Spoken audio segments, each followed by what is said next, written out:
Is this the end of your political career? This is probably the end of the political career, yes. I'll be nearly 70 soon, and I'm in good health and have many things I want to do, but the politics of it has just probably extracted as much as it's going to get. Actually, when I woke up this morning, I think the voters may have done me a favor, that it'd be very difficult to be a Democrat in a super minority, that it's probably a contentious, argumentative a couple of years coming up.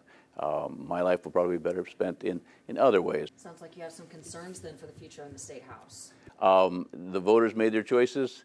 We'll see what the people do with them. Although I work hard to get there and I'll do my best, going down to Indianapolis with a super minority of 70 Republicans and 30 Democrats is not a constructive spot. I can't do much there. It's not a 2 years that I'm going to be able to say, oh gosh, we worked hard and we got these things done. So I think they probably did me a favor. Was this more of a challenge? Yes, this was certainly more of a challenge. The redistricting gave me new voters, and they were often of a different political affiliation, which I had to go out and reacquaint myself with and convince them of that too. A lot of new territory that I had to walk and get to know people.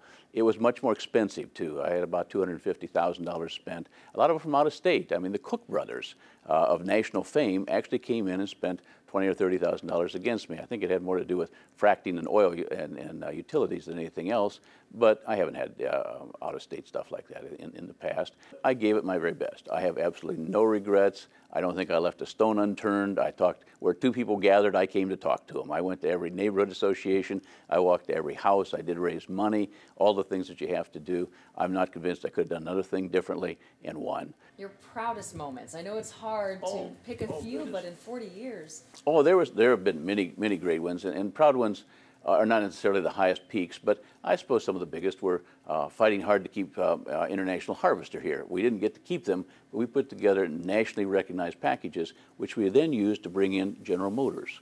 And 25 years later, this year, they are expanding. So in an economic development sense, that's about as good as you can do. I'm not going to talk about industrial parks and things like that. Improve the park system, spend a lot of time and money to make sure that works.